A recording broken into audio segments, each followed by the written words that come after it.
Ya voy con las armas. Volvamos al presente. Se anuncia un paro armado. Hay ya un comunicado oficial del ELN que dice que empieza el próximo domingo 14 y se extiende hasta el miércoles 17 de febrero, en conmemoración de los 50 años de la muerte del cura Camilo Torres. ¿Usted está de acuerdo con que se haga ese paro armado en la circunstancia que se está dando con el gobierno de fase exploratoria?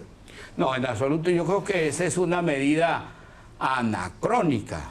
Es decir, a estas alturas todavía una guerrilla está planteando un paro armado que lo que afecta fundamentalmente es la vida económica, la movilidad de la gente, que asusta a cualquier actor armado que convocara un paro armado, asusta a la gente.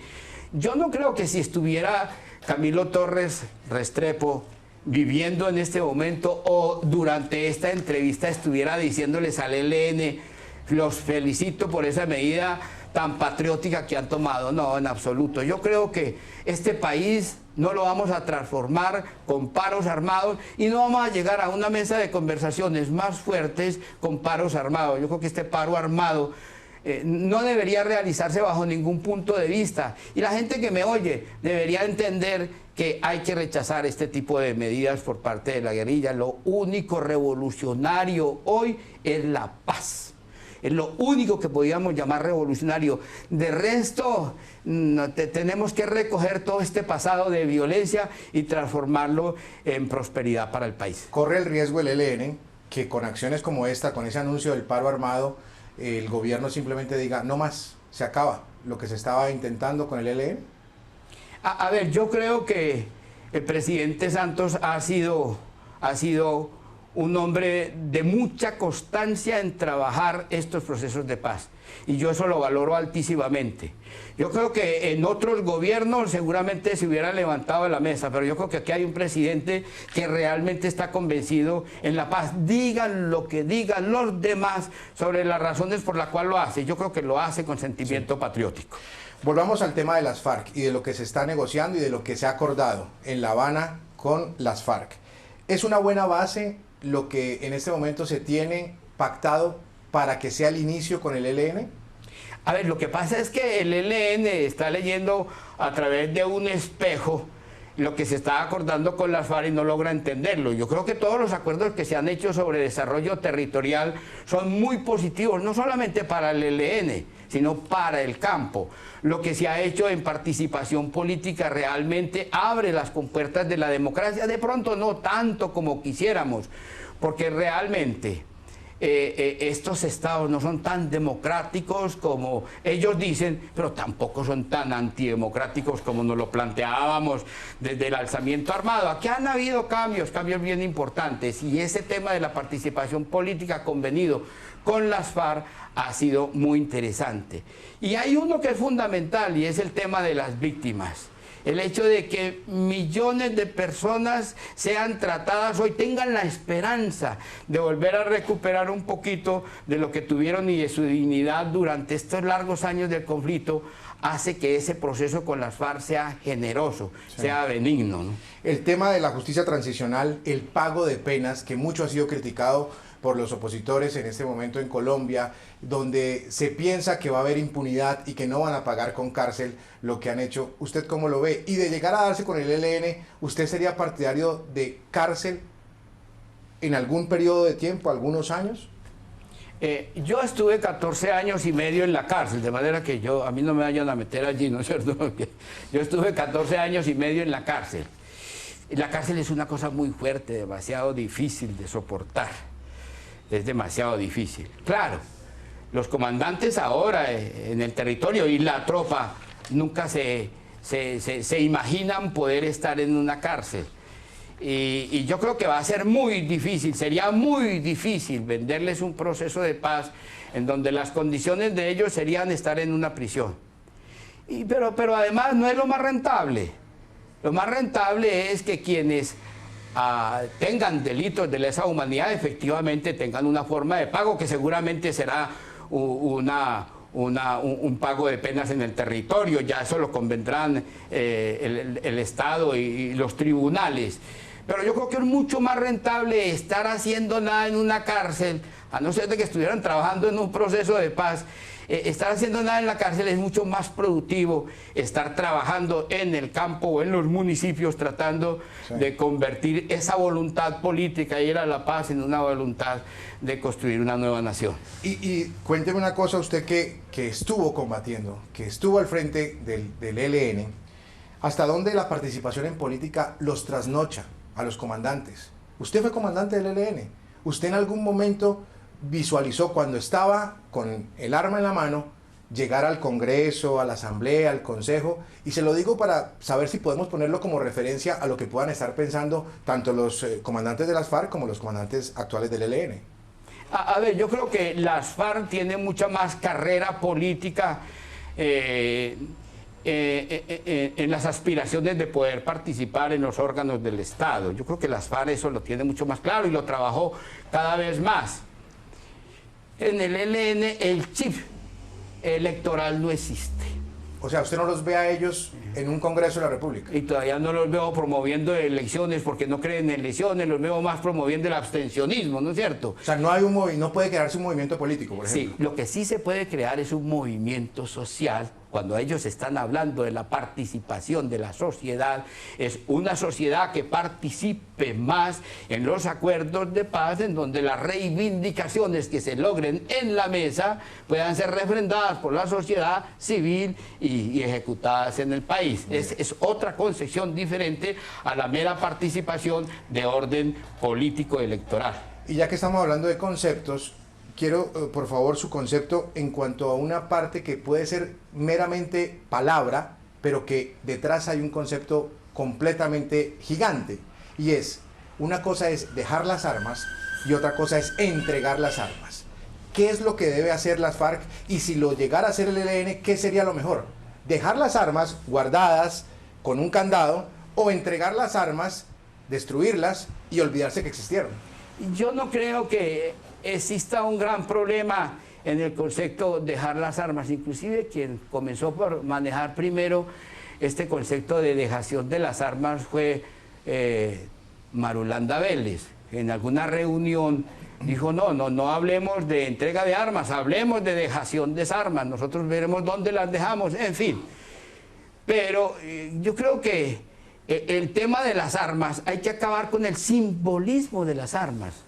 Las armas no son los que transforman en la sociedad, no es ese fusil, no es el fierro aquel. No, yo creo que lo que transforma esta sociedad y lo que realmente nos hace pasar a otro nivel de paz en Colombia es la decisión de dejar las armas, es de dejar las armas, es de no utilizar armas por las divergencias que tenemos o para impulsar los proyectos o la concepción de Estado, de sociedad y de economía que tenemos. Sí. Por eso a mí me parece que enredarse entre el dejar y entregar las armas, cuando uno tiene claro el proyecto a dónde va, las armas comienzan a ser un instrumento del pasado que no estorba para nada la construcción del futuro. La oposición dice que las FARC se lucran del narcotráfico. ¿En el ELN pasa lo mismo?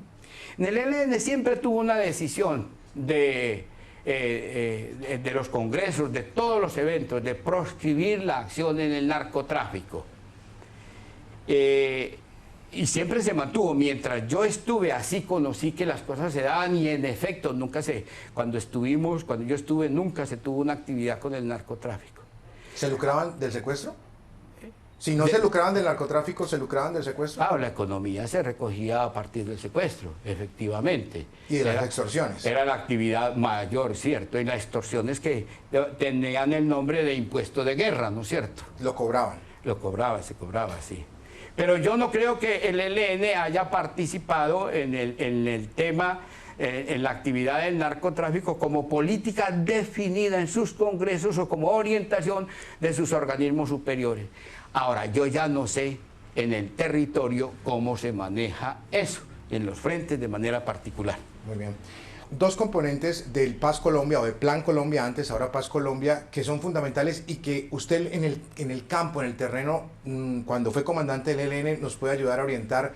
Bueno, no sé si las épocas eran distintas, las circunstancias también, quizás también, pero dos componentes de eso es erradicación de los cultivos ilícitos y el desminado. El ELN hoy en día ¿Qué cree usted que hace con respecto a eso? Con respecto ¿se siguen sembrando minas? ¿Y hay voluntad del ELN para permitir la erradicación de los cultivos? Sí, yo creo que yo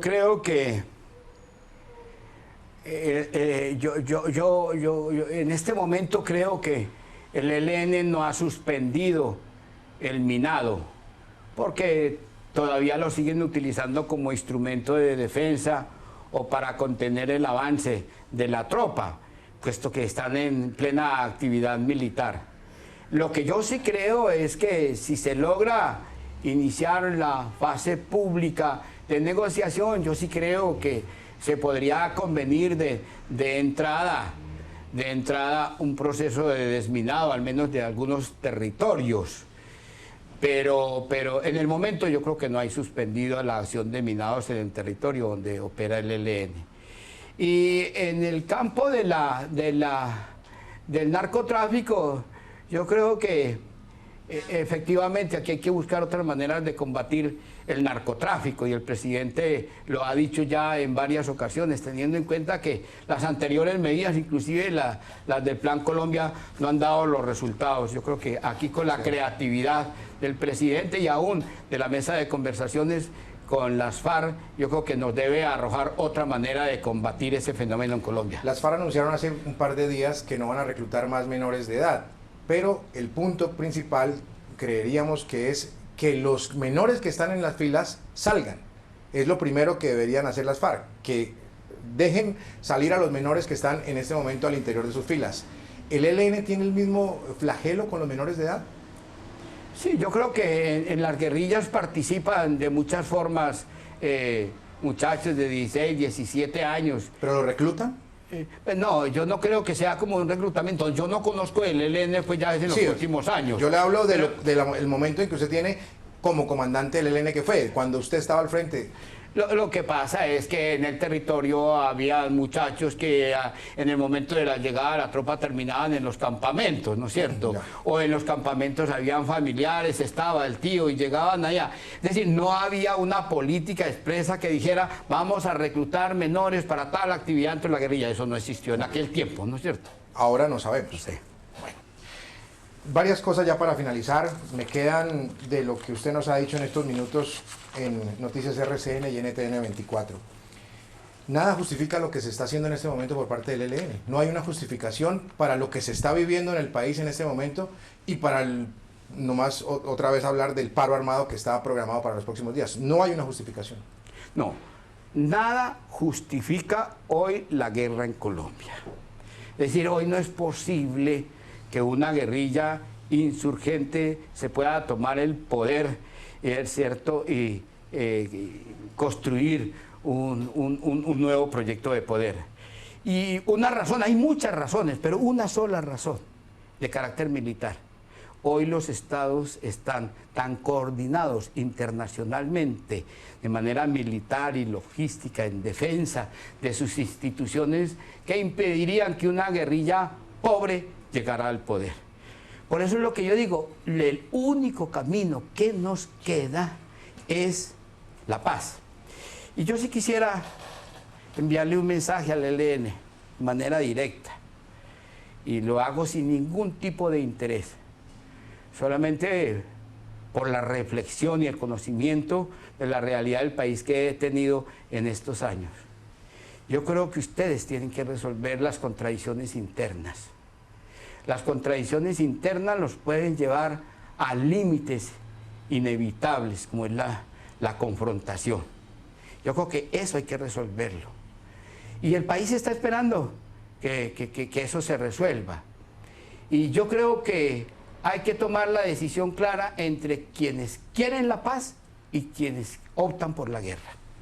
Que sería aprovechar, si le entiendo bien, que hay un sector del ELN que quiere la paz, aprovechar y hacer una organización aparte, y que esa división o ese segmento que quiere la paz lo haga con el presidente Santos, y que los demás se queden y no se suban en el tren, como lo ha llamado el mismo presidente Santos. Pues yo no sé si es una división. Lo que creo yo que hay que construir es un movimiento de guerrilleros, o un movimiento de militantes del ELN por la paz de Colombia, que construyan su propio proceso apoyados en el proceso que se está desarrollando con las FARC.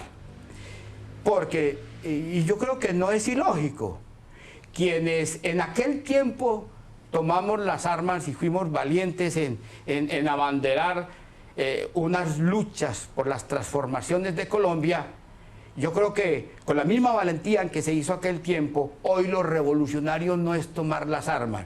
Lo revolucionario es tomar la decisión de ir a la paz y constituirse el movimiento que favorezca la solución negociada y política de paz, y más a la luz de los acuerdos que se están desarrollando entre el gobierno del presidente Santos y las FARC. ¿No teme que el COSE tome mal este mensaje que usted está enviando a través de Noticias RCN y NTN 24? ¿No teme que el COSE reaccione mal contra usted? Sí, pero yo no me debo al Comando Central, yo no me debo al ELN, yo me debo a este país, a mi conciencia, a la paz de Colombia. Y es que yo creo que es mucho más doloroso los muertos en la víspera de la paz que los muertos al inicio de la guerra. Es por eso que lo hago. Y es por eso, como le decía al principio de esta entrevista, que usted decidió romper este silencio. Yo decidí romper este silencio, por eso no aguanto más la guerra, no aguanto más un acto de guerra. Y yo creo que, y el país tampoco, el país no soportaría un fracaso de un proceso de paz del ELN ante un proceso exitoso, generoso y grande entre las FARC y el gobierno nacional. Yo creo que no nos queda otro camino que buscar la paz. Le hablo a toda la militancia del ELN, lo hago de todo corazón. Y yo creo que aquí no hay otra salida. Señor Francisco Galán, excomandante del ELN, ex vocero del ELN, mil gracias por haber aceptado esta entrevista con Noticias RCN y con NTN 24. Muchas gracias, y quiero dejar claro de que esta no fue una entrevista arreglada con nadie, es absolutamente voluntaria. Muchas gracias. Gracias. Vamos a hacer una primera pausa, ya regresamos para continuar debatiendo, analizando esta entrevista que el excomandante del ELN, Francisco Galán, le ha entregado en exclusiva al programa La Noche de NTN 24. Ya volvemos. Ya regresamos con La Noche.